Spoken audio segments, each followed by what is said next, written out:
Hey everybody, welcome to BrickVault, and today is a minifigure character collection review. In front of us we've got every single Riddler ever made. He's as classic as a supervillain comes, and I think one of the more entertaining supervillains to watch. Well, that's just my opinion, but let's get into this collection. I'm going to show when these guys came out, what sets they were released in, and how much they are worth. Let's start off right in the beginning here in 2006, and the Riddler came out in the original Arkham Asylum set. This is where a lot of the original Batman supervillains first appeared in Lego, and the Riddler's looking pretty decent for his first time around. The printing for the face is well detailed. His costume or disguise is pretty basic, and I think they did a decent enough job of portraying that big purple question mark in the front. And because Arkham Asylum is awesome and the parts that make up this Riddler are pretty exclusive in terms of the prints, it's hard to get your hands on him, and he is a $20 fig. Also, 1 year later, the exact same fig came out in the Bat Tank Riddler Batman Bane's hideout, and the only difference is that this Riddler now has a little jetpack. I suppose he'd be like $1 more with the inclusion of those parts. But let's jump up to the next guy in 2012, where the superhero lines were sort of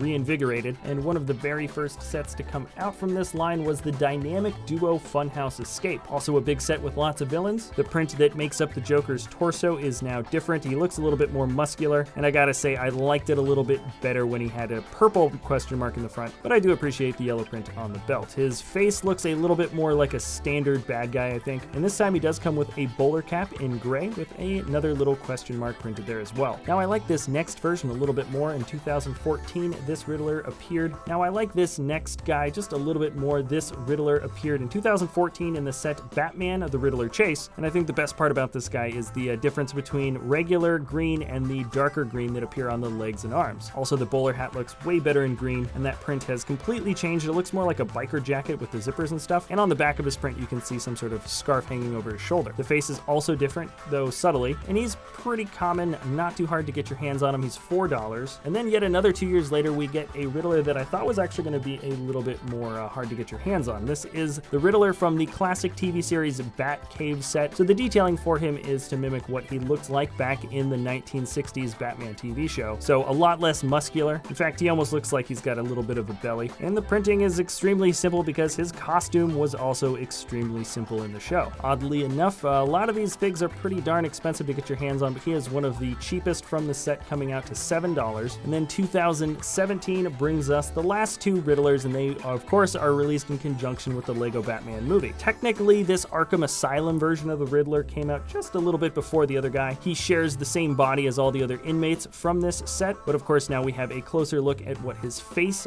his two expressions look like, and this time his bowler cap is molded with some hair that sticks out the back. I think the face is a little bit more expressive, so I kind of like it a little bit more than the other ones. And the bowler cap with the hair is a really nice mold. It changes up the character's sort of traditional look up just a little bit, but not in any sort of obtrusive way. And he is $5, but let's check out sort of the full version of what this guy's supposed to be. And he came out in the set, the Riddler Racer. So he's got the coolest staff because there is a custom-made question mark piece. So that's pretty cool. And also the print for him is kind of awesome with the printing that goes on the sides of the arms. Would have been nice if the legs also had some of that, but I guess I can't be too picky. He too is around $5, and here is, well, the entire Riddler collection. What I love about this particular character collection we've got is that every single torso piece is different. I think all the faces are different aside from the last two guys, and that's pretty cool that Lego kind of rewrote the look on this guy every single time he came around, yet nothing really seems to stray too far from what we know as the classic Riddler. Anyways, that is going to be it for this episode, so if you guys have any ideas about another Lego collection video you want to see in the future, let me know in the comment section below. Thank you so much for watching. You can always like or subscribe if you want, and